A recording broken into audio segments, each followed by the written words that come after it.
Hello, আসসালামু আলাইকুম everyone. আজকে চলে আসলাম নতুন একটা রেসিপি নিয়ে।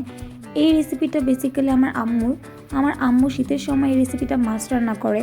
আর আমার মতো যারা টমেটো খুব একটা পছন্দ করে না, তারা এই রেসিপিটা একবার ট্রাই করে দেখতে পারে। এখানে আমাদের লাগবে কুচি করে রাখা রসুন, 4 থেকে 5টা কাঁচামরিচ, প্রয়োজন মতো ধনেপাতা, তারপর পেঁয়াজ, তারপর লাগবে কেটে রাখা টমেটো আর শুকনো মরিচ। ফ্রাই প্যানে তেল গরম হয়ে গেলে শুকনো মরিচ আর রসুনগুলো ভেজে নিতে হবে। রসুনগুলো ভালো মতো ব্রাউন কালার হওয়া পর্যন্ত ভেজে নিতে হবে। এই রেসিপিতে বেসিক্যালি অনেক কম মশলা ইউজ করা হয়, তাই এগুলোই ভালো মতো ভেজে নিতে হবে, কারণ এগুলোর ফ্লেভারটাই মেন।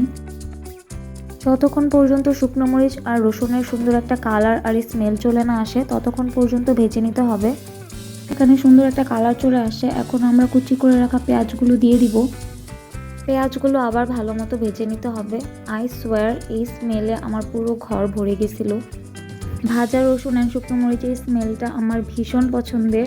আমার মতো আর কার কার এই স্মেলটা অনেক ভালো লাগে, প্লিজ আমাকে কমেন্ট সেকশনে জানাবেন। সো এখানে আমি পেঁয়াজগুলো সফট হয়ে যাওয়া পর্যন্তই ভাজবো, খুব বেশি ভাজবো না, আর এগুলো মিডিয়াম আঁচেই ভাজতে হবে। এখানে আমি ফালি করে রাখা কাঁচামরিচগুলো দিয়ে দিব। আর এই স্টেজে কাঁচামরিচ দিলে ভালো হয়, ফ্লেভারটা অনেক সুন্দর আসে।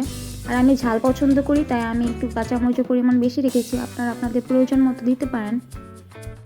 সো এগুলো ভালো মতো ভাজা হয়ে গেলে আমি গুঁড়ো মশলাগুলো দিয়ে দিব। 1 চামচ লবণ, 1 চামচ হলুদ, 1 চামচ গুঁড়ো মরিচ। এখন এগুলো আবার ভালো মতো ভেজে নিব, এবং খেয়াল রাখতে হবে মশলা যেন পুড়ে না যায়, কারণ পুড়ে গেলে ফ্লেভারটা ভালো আসবে না। আর আমি ফার্স্ট টাইম কোনো কুকিং ভিডিওতে ভয়েস ওভার দিচ্ছি, প্লাস আমার ঠান্ডাও লাগছে। সো আমার যদি কোনো ভুল হয়ে থাকে, সবাই প্লিজ ইগনোর করবেন। না, I am still learning and trying to improve myself. So এই পর্যায়ে আমার মশলাগুলো ভালো মতো ভাজা হয়ে গেছে। আমি এখন কেটে রাখা টমেটোগুলো দিয়ে দিব। এখন আমি টমেটোগুলোকে মশলার সাথে আবার ভালো মতো মিক্স করে নিব। আর এই মিক্সিংটাই মেন, আই গেস যত ভালো মতো মিক্স করতে পারবেন ফ্লেভারটা ততই ভালো আসবে। আর এই রান্না আমি এক্সট্রা কোনো পানি ইউজ করব না, টমেটো থেকে যে পানিটা বের হবে সেটা দিয়ে ভালো মতো সিদ্ধ হয়ে যাবে। প্রায় 5 মিনিট পর এখানে টমেটোগুলো ভালো মতো সিদ্ধ হয়ে গেছে অ্যান্ড পানিগুলো প্রায় শুকিয়ে গেছে। এ পর্যায়ে টমেটোগুলোকে অনেকেই গলিয়ে নেয়, কিন্তু আমার একটু আস্তে আস্তেই পছন্দ। আমার আম্মু সবসময় এভাবেই রান্না করে, আর আমার ফ্যামিলিতেও সবাই এভাবেই পছন্দ করে। আপনারা চাইলে গলিয়েও নিতে পারেন।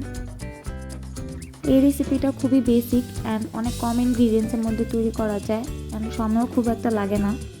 তো আপনারাও এই রেসিপিটা একবার ট্রাই করে দেখতে পারেন, and let me know if you liked it or not. এই পর্যায়ে পানিগুলো একদম শুকিয়ে গেছে। এখন আমি ধনেপাতা দিয়ে এগুলো আবার একটু ভেজে নিব। সো এটাই হচ্ছে লাস্ট স্টেপ। এখন আমি ধনেপাতা দিয়ে আবার ভালো মতো ভেজে নেব, অ্যান্ড ইটস রেডি টু ইট। এই রেসিপিটা অনেক সিম্পল অ্যান্ড যে কেউ ট্রাই করতে পারে, কিন্তু ট্রাস্ট মি, খেতে অনেক মজা হয়। Here it is, ready to serve. শীতকালে গরম গরম ভাতের সাথে tomato chutney is a top notch combo. And trust me, আমি যখন এই রেসিপিটা রান্না করছি, এটা 1 নিমিষেই শেষ হয়ে গেছিল, অ্যান্ড দেখে আমার আবার খেতে ইচ্ছে করছে। Do let me know if you guys like the recipe or not in the comment section. Bye everyone, Allah Hafiz.